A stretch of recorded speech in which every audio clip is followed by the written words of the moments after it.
Good morning, everyone. And, oh, very nice. Thank you so much for joining us here today for a very special town hall discussion on a subject we all know to be truly important, and that's putting America back to work. In just a moment, I'm going to be introducing a very special guest, but before I do, just a few brief introductory remarks. I think today's venue, the Computer History Museum here in Silicon Valley, is a very fitting one for our discussion. There's a number of folks who've come to Silicon Valley not just for a job or even a career path, but because they're interested in changing the world. And that's possible here because of the amazing technologies and companies that have been born in this area. You think back to the semiconductor revolution, the age of computing, and of course the internet. And most recently, with regard to the internet, the rise of social networks, connecting hundreds of millions of people around the world in milliseconds. Perhaps more importantly are the behavioral changes taking place as a result. The way in which we go online to represent our identities, stay connected to friends, family, and colleagues, and of course share information, knowledge, ideas, and opinions. It's fundamentally transforming the world, the way we live, the way we play, and the way we work. And it's that last dynamic, changing the way we work, which is where LinkedIn is focused. We connect hundreds of millions of people ultimately around the world by connecting talent with opportunity. Today, 120 million members on a global basis, and that's growing north of 2 members per second, the fastest rate of growth in our history. When we talk about connecting talent with opportunity, we're not just referring to enabling people to find a job or their dream jobs. We're also talking about enabling people to be great at the jobs that they're already in. This is what we do day in and day out. But our dream is even bigger than that. There are 153 million people in the American workforce. There are 3.3 billion people in the global workforce. Ultimately, our vision is to create economic opportunity for every one of them. What's somewhat unusual about this vision is it won't simply be manifested by the employees of our company, but by our members as well. Because every individual that joins the LinkedIn network is in a position to, in turn, create economic opportunity for others. We're very fortunate today to be joined by several of our members, and we're going to be hearing from them shortly. Lastly, on the subject of economic opportunity, there seems to be one number on everybody's minds these days. It's 9.1%, the unemployment rate in this country. Over 14 million Americans are unemployed. And that number grows to north of 25 million when you factor in those that are underemployed and marginally attached to the workforce. There's one number you may be less familiar with. That's 3.2 million, the number of available jobs in this country. 3.2 million. We have everything we need to begin to put this country back to work. The raw materials, the basic building blocks, and perhaps most importantly, the will of a nation. What we need is the way. With the American Jobs Act, our president is leading the way. Ladies and gentlemen, it is my great honor and privilege to introduce the President of the United States.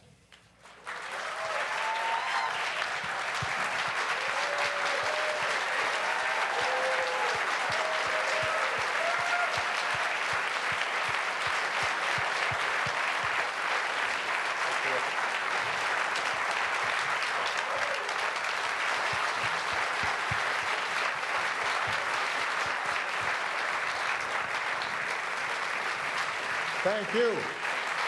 Everybody, please have a seat. Thank you. Thank you very much. That's a nice crowd. And I have to say, Jeff, you warmed them up very well. Thank you, Mr. President. I thank you so much for your hospitality. And let me begin by just saying how excited I am to be here. Every time I come to Silicon Valley, every time that I come to this region, I am excited about America's future. And no part of the country better represents, I think, the essence of America than here. Because what you see is entrepreneurship and dynamism, a forward orientation, an optimism, a belief that if you've got a good idea and you're willing to put in the sweat and blood and tears to make it happen, that not only can you succeed for yourself, but you can grow the economy for everybody. And it's that driving spirit that has made America an economic superpower. But obviously, we're in a period of time right now where the economy is struggling, and a lot of folks all across the country are struggling. And so part of what I hope to do is to have a conversation with all of you about how can we continue to spark the innovation that is going to ensure our economic success in the 21st century. How can we prepare our workforce to be able to plug in to this new economy? How do we recognize that in this competitive environment, there are all kinds of opportunities that Lincoln presents for interconnectedness and people being able to work together and spread ideas around the world and create value, but at the same time, understanding that there's some perils as well. If our kids aren't properly educated, if we don't have an infrastructure that is world-class, if we are not investing in basic research and science, if we're not doing all the things that made us great in the past, then we're going to fall behind. And we've got a short-term challenge, which is how do we put people back to work right now? And so, as you mentioned, I put forward a proposal, the American Jobs Act, that would put thousands of teachers back into the classrooms who've been laid off due to downturns in state and local budgets, that would make sure that we are rebuilding our infrastructure, taking extraordinary numbers of construction workers who've been laid off when the housing bubble went bust and putting them to work rebuilding our roads and our airports and our schools and laying broadband lines and all the things that help us make a success. And also make sure that we're providing small businesses the kinds of tax incentives that will allow them to hire and allow them to succeed. And I have said to Congress, I understand that there's an election 14 months away, and it's tempting to say that we're not going to do anything until November of 2012, but the American people cannot afford to wait. The American people need help right now. And all the proposals we've put forward in the American Jobs Act will not only help us now, but will also help us in the future. We'll lay the foundation for our long-term success. Last point I'll make, and then I want to get to questions. It's all paid for. And it's paid for in part by building on some very tough cuts in our budget to eliminate waste and things we don't need that we've already made, $1 trillion over the next 10 years. We've proposed an additional $500 billion over the next 10 years of spending cuts and adjustments on programs that we want to keep intact but haven't been reformed in too long. But what I've also said is in order to pay for it and bring down the deficit at the same time, we're going to have to reform our tax code in a way that's fair and make sure that everybody is doing their fair share. I've said this before, I'll say it again. Warren Buffett's secretary shouldn't be paying a lower tax rate than Warren Buffett. Somebody who's making $50,000 a year as a teacher shouldn't be paying a higher effective tax rate than somebody like myself or Jeff, who've been incredibly blessed.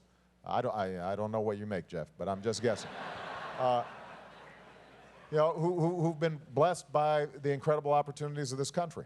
And I say that because whenever America's moved forward, it's because we've moved forward together. And we're going to have to make sure that we are laying the foundation for the success of future generations, and that means that each of us are doing our part to make sure we're investing in our future. So with that, thank you so much for the terrific venue. I look forward to a bunch of great questions, both live and through whatever other linkages that we've got here. You got it. So we're going to be going back and forth between folks in the audience, members, and some previously generated questions from the LinkedIn group. So we're going to start. Our first question is from LinkedIn member Chuck Painter. And Chuck, we're going to get you a mic. Good morning, Mr. President. Good morning. I'm from Austin, Texas. I've been in sales in the plastics industry for 20 years. I lost my job in 2009 and am fortunate enough to have found another position, become reemployed. My question is, what can we do as American citizens to unite ourselves and help the economy? Well, first of all, are you a native of Austin? Because that's one of my favorite cities in the country. Actually, I'm a native of Charlotte, North Carolina, but just relocated to Austin, and I love it there. So Austin's great, Charlotte's not bad. thank you, thank you, thank you. That's the reason why I'm having my convention in Charlotte, because I love North Carolina as well. But how long did it take you to find a new job after you'd gotten laid off? It took 9 months. It took 9 months. Yes, sir. And that's one of the challenges that a lot of folks are seeing out there. You've got skilled people with experience in an industry. That industry changes, and you were fortunate enough to be able to move. Some folks, because of the decline in the housing industry, are having trouble with mobility and finding new jobs and relocating in pursuit of opportunity. Yes, sir. The most important thing that we can do right now is to help jumpstart the economy, which has stalled, by putting people back to work. And so, not surprisingly, I think the most important thing we can do right now is pass this jobs bill. Think about it. Independent economists have estimated that if we pass the entire package, the American Jobs Act, we would increase GDP by close to 2%. We would increase employment by 1.9 million persons. And that is the kind of big, significant move in the economy that can have ripple effects and help recovery take off. There's been a lot of dispute about the kind of impact that we had right after the financial crisis hit. But the fact is, the vast majority of economists who looked at it have said that the Recovery Act, by starting infrastructure projects around the country, by making sure that states had help on their budgets so they didn't have to lay off teachers and firefighters and others, by providing tax cuts to small businesses. And by the way, we've cut taxes about 16 times since I've been in office for small businesses to give them more capital to work with and more incentives to hire. All those things made a big difference. The American Jobs Act is specifically tailored to putting more of those folks back to work. It's not going to solve all our problems. We've still got a housing situation in which too many homes are underwater. And one of the things that we proposed as part of the American Jobs Act is that we're going to help reduce the barriers to refinancing so that folks can get record low rates. That'll put more money into people's pockets. It'll provide tax cuts to not only small businesses, but almost every middle-class family. That means they've got more money in their pockets, and that means that they're going to be able to spend it on products and services, which provide additional incentives for businesses to hire folks like you. So it's the right step to take right now. Long term, we're going to have to pull together around making sure our education system's the best in the world, making sure our infrastructure is the best in the world, continuing to invest in science and technology. We've got to stabilize our finances, and we've got to continue to drive down healthcare costs, which are a drag on our whole economy. And we've got to continue to promote trade, but make sure that that trade is fair and that intellectual property protection, for example, is available when we're doing business in other countries like China. So there are a lot of long-term agendas that we've got to pursue. Right now, though, the most important thing I can do for you, even if you already have a job, is to make sure that your neighbors and your friends also have jobs, because those are ultimately the customers for your products. Yes, sir. Yes, thank you, Mr. President. Great. Thank you, Chuck. We'd now like to take a question from the audience. So anyone interested? This young lady right here. Okay. Can we get a mic over there, please? Thank you.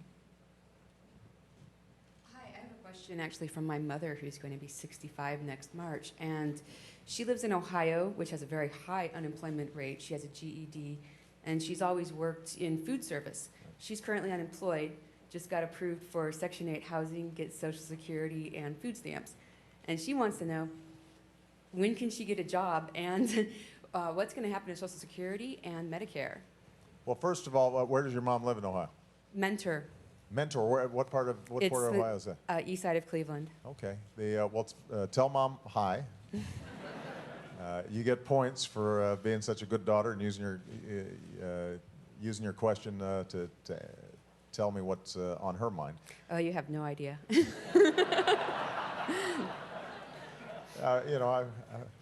My mother-in-law lives at home, and so in the White House, so I've got some ideas. First of all, let me talk about Social Security and Medicare, because this has obviously been an issue that has been discussed a lot in the press lately as we think about our long-term finances. You can tell your mom that Medicare and Social Security will be there for her, guaranteed. There are no proposals out there that would affect folks that are about to get Social Security and Medicare, and she'll be qualifying.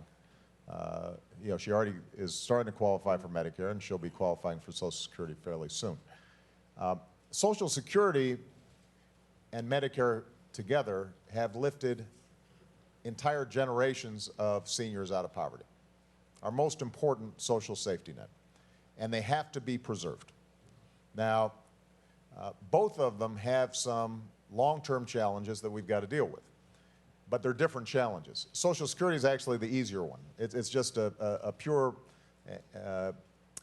simple math problem, and that is that right now, the population's getting older, so more people are going on Social Security. You've got fewer workers supporting more retirees, and so if we don't do anything, Social Security won't go broke, but in a few years, what will happen is that more money will be going out than coming in, and over time, people who were on Social Security would only be getting about 75 cents on every dollar that they thought they'd be getting. And so the Social Security system is not the big driver of our deficits, but if we want to make sure that Social Security is there for future generations, then we've got to make some modest adjustments. And when I say modest, I mean, for example, right now, Social Security contributions are capped at a little over $100,000 of earnings, and that means the vast majority of people pay Social Security taxes on everything they earn. But if you're earning $1 million, only 1/10 of your income is taxed for Social Security. We could make that modification. That would solve a big chunk of the problem. Medicare is a bigger issue because not only is the population getting older and more people are using it, but healthcare costs have been going up way too fast. And that's why part of my healthcare reform bill 2 years ago was, let's start changing how our healthcare system works to make it more efficient. For example, if your mom goes in for a test, she shouldn't have to then, if she goes to another specialist, take the same test all over again and have Medicare pay for 2 tests. That first test should be emailed to the doctor who's the specialist. But right now, that's not happening. So what we've said is, let's incentivize providers to do a more efficient job, and over time, we can start reducing those costs. I've made some suggestions about how we can reform Medicare, but what I'm not going to do is what, frankly, the House Republicans proposed, which was to voucherize the Medicare system, which would mean your mom might pay an extra $6,000 every year for her Medicare. Which she doesn't have. I'm assuming she doesn't have it. Yeah. So we are going to be pushing back against that kind of proposal. And that raises the point I made earlier. You know, if people like myself aren't paying a little more in taxes, then the only way you balance the budget is on the backs of folks like your mom who end up paying a lot more in Medicare and they can't afford it, whereas I can afford to pay a little more in taxes. So, so that's on Medicare and Social Security. In terms of her finding a job, the most important thing we can do right now is to pass the American Jobs Act, get people back to work, because think about it, if she's been in the food service industry, that industry is dependent on people spending money on food, whether it's at a restaurant or a cafeteria or buying more groceries. And if a construction worker and a teacher or a veteran have a job because of the programs that we proposed in the American Jobs Act, they're going to be spending more money in food services, and that means that those businesses are going to have to hire more, and your mom's going to be more likely to be hired. All right? Yeah, and one of the other issues, though, is just a matter that there's, a big age gap between her and the other folks who are willing to come in and work for less money, and who have less experience. That is a challenge. It is tough being unemployed if you're in your 50s or early 60s before retirement. That's the toughest period of time to lose your job. Obviously, it's never fun to lose your job, and it's always hard in this kind of really deep recession, but it's scariest for folks who are nearing retirement and may also be worrying about whether they've got enough saved up to ever retire. So that's part of the reason why one of the things that we're also proposing, separate and apart from the jobs bill, is we've got to do a better job of retraining workers so that they, in their second or third or fourth careers, are able to go back to a community college, maybe take a short 6-month course or a 1-year course that trains them on the kinds of skills that are going to be needed for jobs that are actually hiring, or businesses that are actually hiring right now. We've done some great work working with community colleges to try to make sure that businesses help design the training programs so that somebody who enrolls, like your mom, if she goes back to school, she knows that after 6 months, she will be trained for the particular job that this business is looking for. All right? Thanks so much. Great. Tell her I Thank said you. hi. Thank you. Okay. We're going to go to the group, the LinkedIn group. We had thousands of questions submitted, and here's one of them from LinkedIn member Marla Hughes. Marla is from Gainesville, Florida. She's the owner of Meticulously Clean home and apartment cleaning service, and her question is, as a small business owner, regulation and high taxes are my worst enemies when it comes to growing my business. What are you going to do to lessen the onerous regulations and taxation on small businesses? Well, you know, it's hard to say exactly what regulations or taxes she may be referring to because obviously it differs in different businesses. But as I said, we've actually cut taxes for small businesses 16 times since I've been in office. So taxes for small businesses are lower now than they were when I came into office. Small businesses are able to get tax breaks for hiring. They're able to get tax breaks for investment in capital investments. They are able to get tax breaks for hiring veterans. They're able to get tax breaks for a whole host of areas, including, by the way, a proposal we put forward that says that there should be no capital gains tax on a startup to encourage more small businesses to go out there and create a business. In terms of regulations, most of the regulations that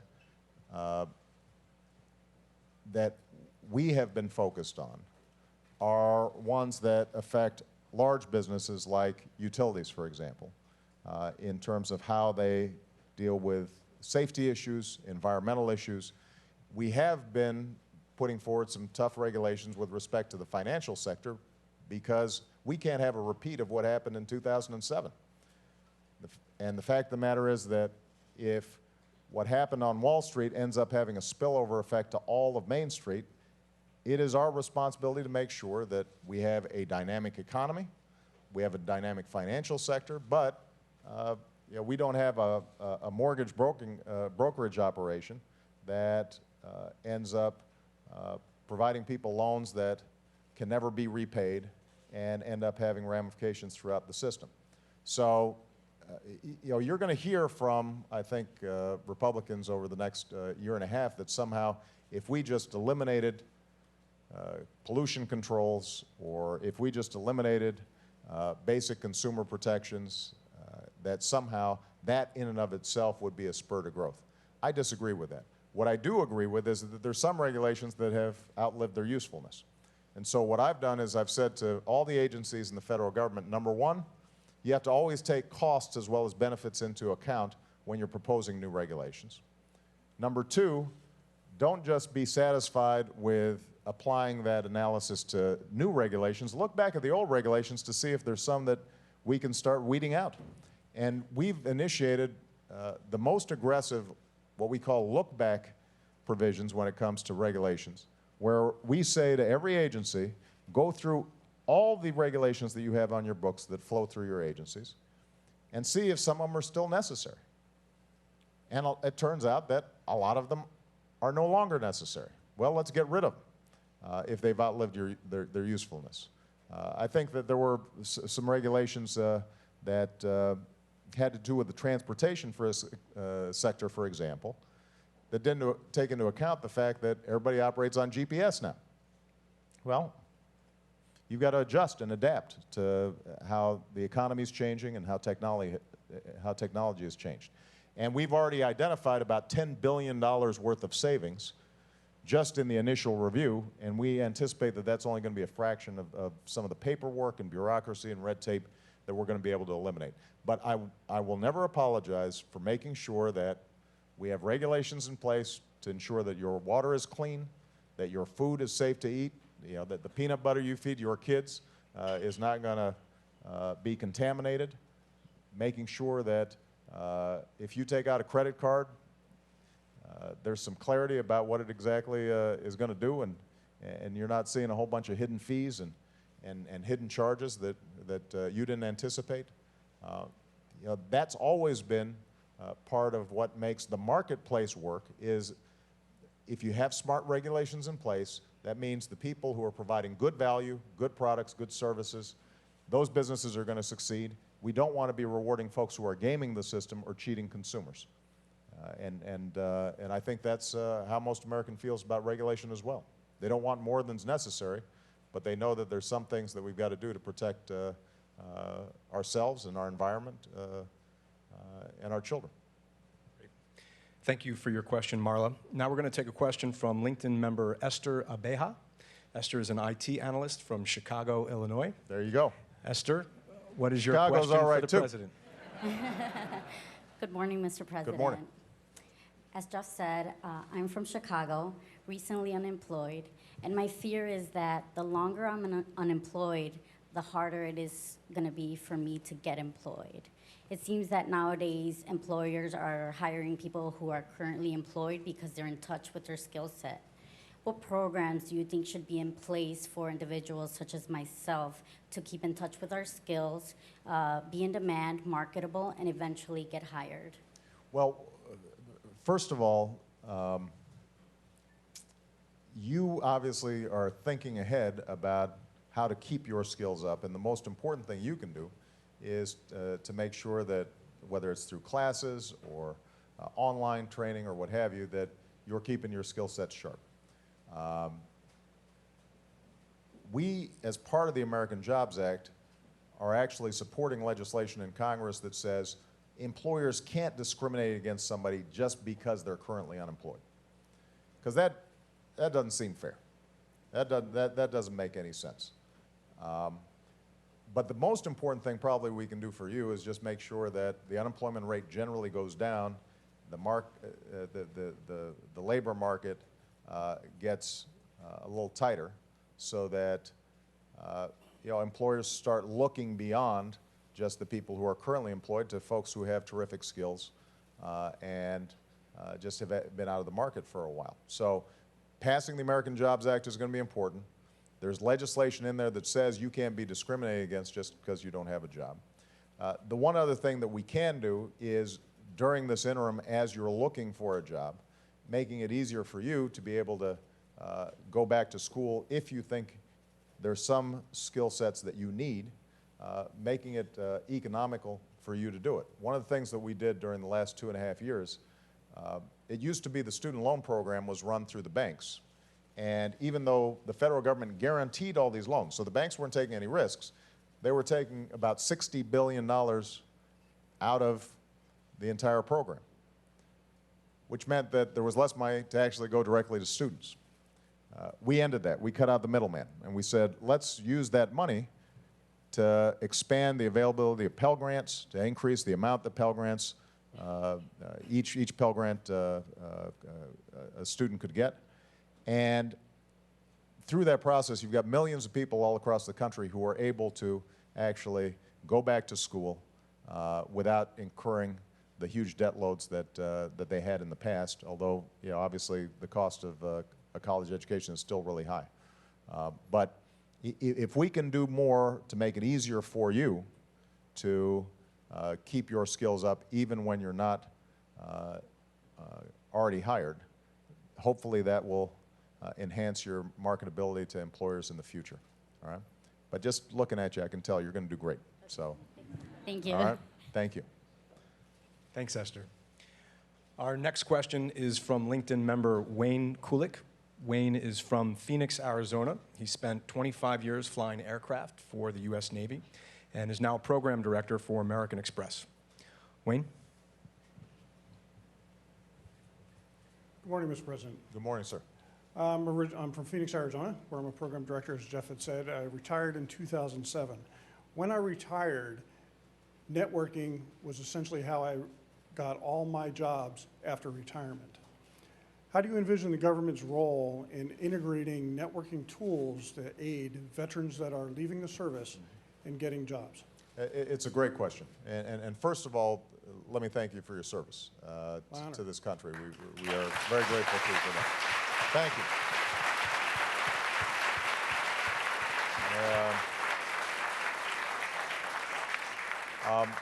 But you were extraordinarily skilled, and even then, it sounds like you had to rely on informal networks rather than a formal set of processes for veterans in order for you to find a job that used all your skills.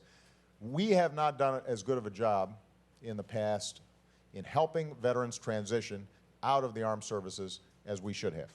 I'll give you an example. I actually had lunch with a group of veterans from the Iraq and Afghan wars up in Minnesota. And a young man I was talking to had just gone back to school. He was getting his nursing degree. He had worked in emergency medicine in Iraq, multiple deployments, had probably dealt with the most incredible kinds of medical challenges under the most extreme circumstances, had received years of training to do this. But when he went back to nursing school, he had to start as if he had never never been involved in medicine at all. And so he had to take all the same classes and take the same debt burdens from taking those classes as if I had just walked in and could barely put a Band-Aid on myself. And but he had to go through the same processes. Well, that's an example of a failure on the part of both DOD and the VA, Department of Defense and Veterans Administration, to think proactively, how can we help him make the transition? So what we've started to say is, let's have a sort of a reverse boot camp. As folks are thinking about retiring, as folks are thinking about being discharged, let's work with them while they're still in the military to say, is there a way to credential them so that they can go directly into the job and work with state and local governments and employers so that if they've got a skill set that we know is applicable to the private sector, let's give them a certification, let's give them a credential that helps them do that right away.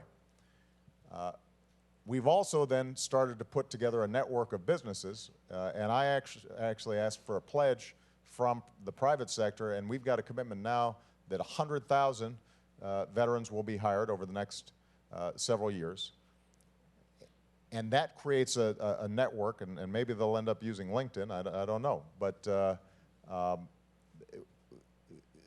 what we want to do is to make sure that whether it's the certification process, whether it's the job search process, whether it's resume preparation, whether it's using electronic networking, that we're using the huge capacity of the Veterans Administration and the Department of Defense and all the federal agencies to link up together more effectively.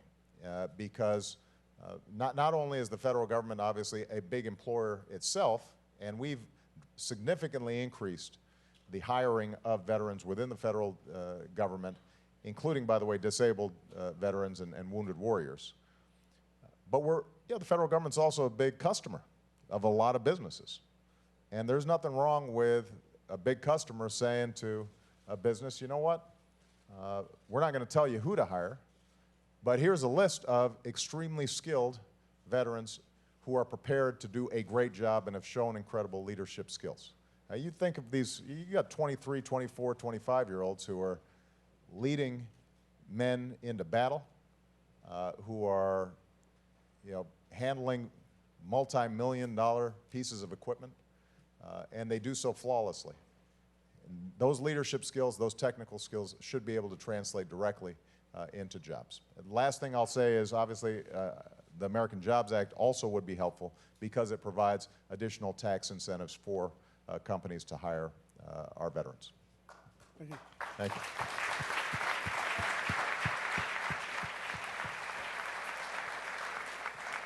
Thank you, Wayne, and thank you again for your service. Let's turn to the audience now. A lot of hands going up.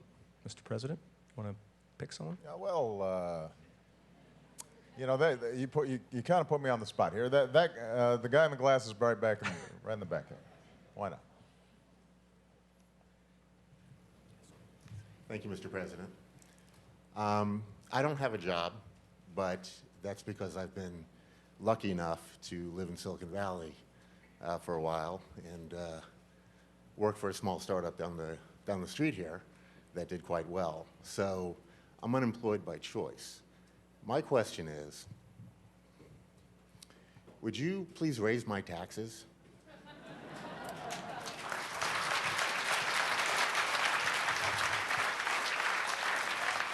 I would like very much to have the country to continue to invest in things like Pell Grants and infrastructure and job training programs that made it possible for me to get to where I am. And it kills me to see Congress not supporting the expiration of the tax cuts that have been benefiting so many of us for so long. I think that needs to change, and I hope that you'll stay strong in doing that. Well, I appreciate it. What was the startup, by the way? You want to give me a little hint? It's a search engine. Worked out pretty well, huh? Yeah. Yeah. Well, look, let me just talk about taxes for a second. I've made this point before, but I want to reiterate this. So often the tax debate gets framed as class warfare. And look, as I said at the outset, America's success is premised on individuals, entrepreneurs having a great idea, going out there and pursuing their dreams and making a whole lot of money in the process. And that's great. That's part of what makes America so successful. But as you just pointed out, we're successful because somebody invested in our education, somebody built schools, somebody created incredible universities. I went to school on scholarship. Michelle, her dad was what's called a stationary engineer at the Water Reclamation District. Never owned his own home, but he always paid his bills, had multiple sclerosis, struggled to get to work every day, but never missed a day on the job, never went to college, but he was able to send his daughter to Princeton and on to Harvard Law School. We benefited from somebody somewhere making an investment in us. And I don't care who you are, that's true of all of us. Hey, look at this room. I mean, look at the diversity of the people here. A lot of us are, parents came from someplace else or grandparents came from someplace else. They benefited from a public school system or an incredible university network or the infrastructure that allows us to move products and services around the globe, or the scientific research that, Silicon Valley is built on, and research that no individual company would have made on their own, because you couldn't necessarily capture the value of the nascent internet. So the question becomes, if we're going to make those investments, how do we pay for it? Now, the income of folks at the top has gone up exponentially over the last couple of decades. whereas the incomes and wages of the middle class have flatlined over the last 15 years. So, this young lady's mom, who's been working in food services, she doesn't have a lot of room to spare. Those of us who've been fortunate, we do. And we're not talking about going to punitive rates that would somehow inhibit you from wanting to be part of a startup or work hard to be successful. We're talking about going back to the rates that existed as recently as in the 90s when, as I recall, Silicon Valley was doing pretty good. And well-to-do people were doing pretty well. And it turns out, in fact, during that period, the rich got richer. The middle class expanded. People rose out of poverty because everybody was doing well. So this is not an issue of, do we somehow try to punish those who've done well? That's the last thing we want to do. It's a question of how can we afford to continue to make the investments that are going to propel America forward. If we don't improve our education system, for example, we will all fall behind. We will all fall behind. That's just, that's a fact. And the truth is that on every indicator, from college graduation rates to math and science scores, we are slipping behind other developed countries. And that's going to have an impact in terms of if you're a startup, are you going to be able to find enough engineers? It's going to have an impact in terms of is the infrastructure here good enough that you can move products to market? It's going to have an impact on your ability to recruit top talent from around the world. And so, we all have an investment in improving our education system. Now, money is not going to solve the entire problem. That's why we've initiated reforms like Race to the Top that says we're going to have higher standards for everybody. We're going to not just have kids taught to the test, but we're going to make sure that we empower teachers, but we're also going to hold them accountable and improve how we train our principals and our teachers. So we're willing to make a whole bunch of reforms, but at some point, money makes a difference. If we don't have enough science teachers in the classroom, we're going to have problems. Somebody's got to pay for it. And right now, we've got the lowest tax rates we've had since the 1950s. And some of the Republican proposals would take it back as a percentage of GDP back to where we were back in the 1920s. Well, you can't have a modern industrial economy like that. So, so I appreciate your sentiment. I appreciate the fact that you recognize we're in this thing together. We're not on our own. And those of us who've been successful, we've always got to remember that. I know a lot of people in that same situation, and every one of them has said to me that they would support an increase in their taxes. So, please. Well, we're going to get to work. Thank you. Thank you. Thank you for your question. Next question was submitted to the LinkedIn group. It actually comes from a LinkedIn employee named Teresa Sullivan. It's a two-part question. First, do you think our public education system and our unemployment rates are related?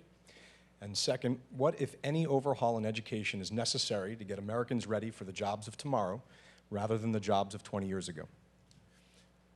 There's no doubt that there's a connection long-term between our economic success, our productivity, and our education system. That's indisputable. I mean, when we were at our peak in terms of growth back in the 60s and the 70s, in large part, it was because we were doing a better job of training our workforce than anybody else in the world. Now the rest of the world's caught up or is catching up. They're hungry. And as I said before, we are slipping behind a lot of developed countries. So, our proportion of college graduates has not gone up. While everybody else has gone up, our proportion of high school graduates has not gone up, while everybody else has gone up. And if you've got 1 billion Chinese and Indians and Eastern Europeans, all who are entering into a labor force and are becoming more skilled, and we are just sitting on the status quo, we're going to have problems. Now, what can we do? This is a decade-long project. It's not a one-year project, and we've been pushing since we came into office to look at the evidence to base reforms on what actually works. The single most important ingredient in improving our schools is making sure we've got great teachers in front of every classroom. And so what we've said is, let's make sure that we've hired enough teachers, let's train them effectively, let's pay them a good wage, let's make sure that we're putting a special emphasis on recruiting more math and science teachers, where STEM education is an area where we've fallen significantly behind. Let's make sure they're accountable, but let's also give them flexibility in the classroom so that they don't have to do a cookie-cutter teach-to-the-test approach that squashes their creativity and prevents them from engaging students. But at the end of the year, let's make sure that they're doing a good job, and if there are teachers out there who are not doing a good job, let's work to retrain them, and if they're not able to be retrained, then we should probably find them a different line of work. We've got to have top-flight principals and leadership inside the schools. That makes a big difference. We've also got to focus on,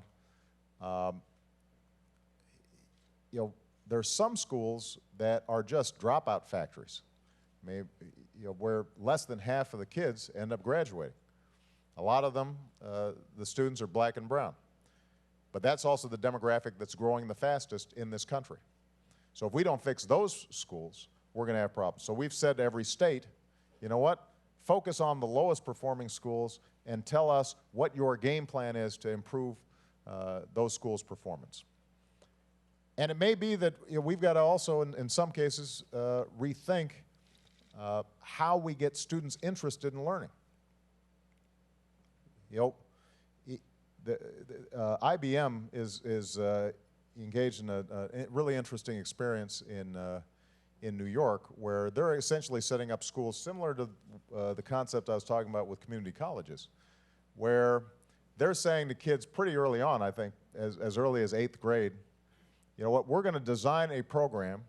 IBM worked with the New York Public Schools to design a program, and this is not for the kids who are in the top 1%. This is for ordinary public school kids. You follow this program, you work hard, IBM will hire you at the end of this process. And it suddenly gives kids an incentive. They say, oh, the reason I'm studying math and science is there's a practical outcome here. I will have a job. And there are practical applications to what I'm doing in the classroom.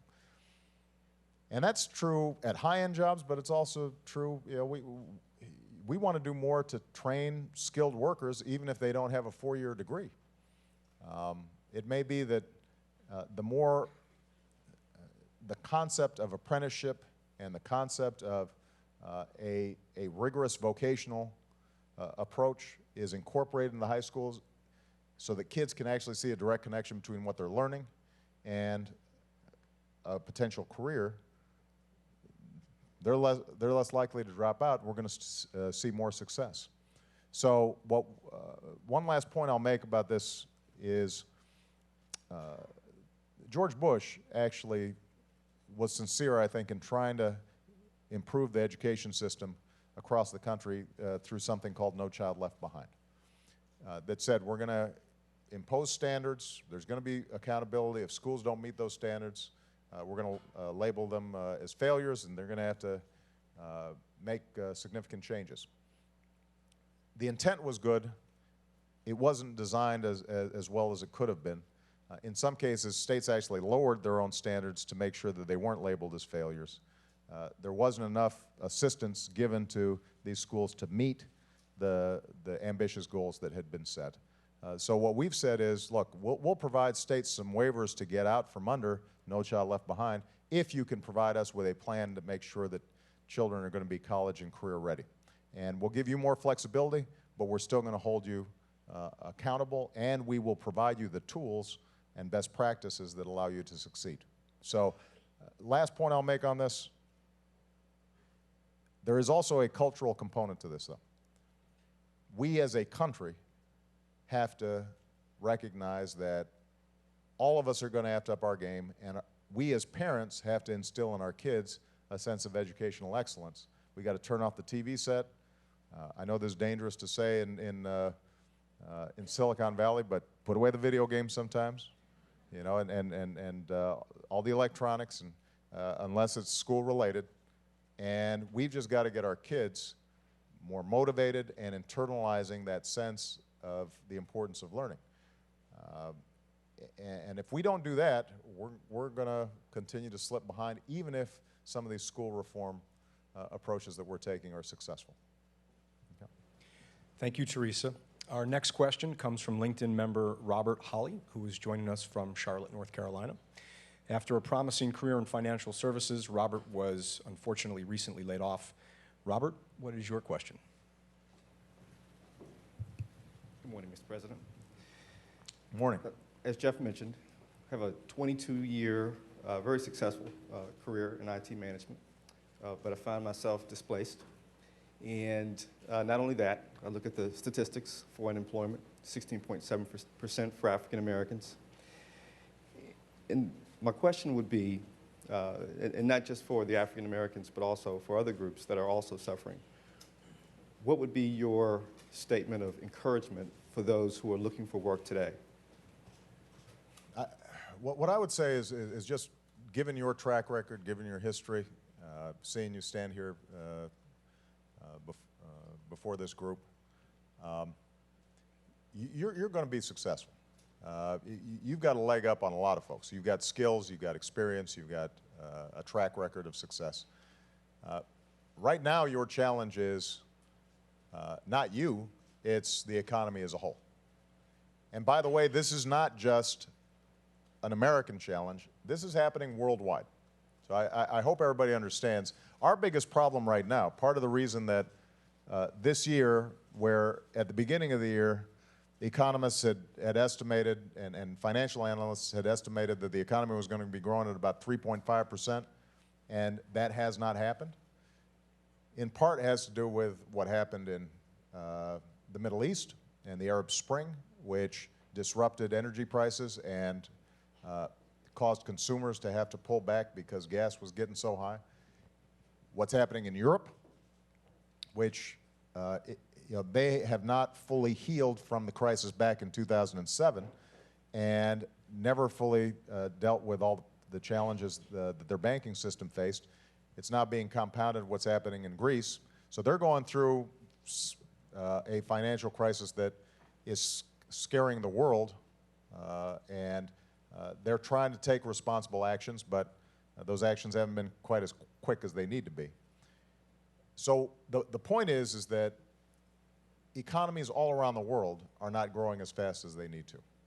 And since the world's really interconnected, that affects us as well. The encouraging thing for you is that when the economy gets back on track in the ways that it should, you are going to be prepared to be successful. The challenge is making sure that you hang in between now and then. That's why things like unemployment insurance, for example, are important.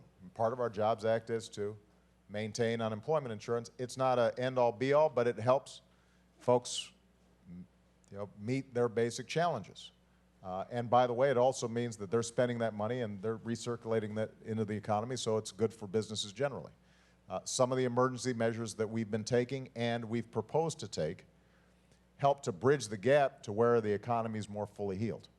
And historically, after financial crises, recessions are deeper and they last longer than after the usual business cycle recessions. So I guess the main message I have for you is the problem is not you, the problem is the economy as a whole. You are going to be well equipped to succeed and compete in this global economy once it's growing again.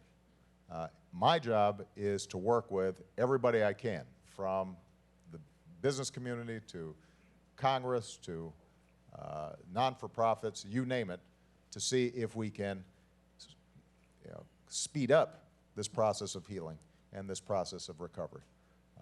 And in the meantime, we will make sure that things like unemployment insurance that are there to help people during tough times like this are going to continue to be available. And if there are, since you're in IT, if there are areas where you need to be sharpening your skills, as the young lady here mentioned, we are going to make sure that there are resources available for you to be able to go back to school and do that. Thank you. Thank you. That was our last question. We're going to begin to wrap it up. And before I turn it over to you for some concluding remarks, I just want to say thank you and let you know how much we appreciate the work that you're doing. I know I speak for a lot of people when I say I can't think of anything more important than creating economic opportunity when it comes to profoundly and sustainably improving the quality of an individual's life, the lives of their family members, the lives of the people that they in turn can create jobs for. And in hard-hit American cities and developing countries around the world, these folks are creating role models for the next generation of entrepreneurs and professionals that didn't even know it was possible. So on behalf of myself, on behalf of our visionary founder, Reid Hoffman, without whom none of this would have been possible, on behalf of our employees, of course our members, on behalf of our country, thank you, Mr. President. Well, thank you so much. Thank you. Thank you. Well, let me just say, these have been terrific questions, and I so appreciate all of you taking the time to do this. I appreciate LinkedIn helping to host this. And for those of you who are viewing, not in this circle, but around the country, maybe around the world, I appreciate the chance to share these ideas with you. Look, we're going through a very tough time. But the one thing I want to remind everybody is that we've gone through tougher times before. And the trajectory, the trend of not just this country, but also the world economy, is one that's more open, one that's more linked, one that offers greater opportunity, but also one that has some hazards. If we don't prepare our people with the skills that they need to compete, we're going to have problems. If we don't make sure that we continue to have the best infrastructure in the world, we're going to have problems. If we're not continuing to invest in basic research, we're going to have challenges. If we don't get our fiscal house in order in a way that is fair and equitable, so that everybody feels like they have responsibilities to not only themselves and their family, but also to the country that's given them so much opportunity, we're going to have problems. And so I am extraordinarily confident about America's long-term future, but we are going to have to make some decisions about how we move forward.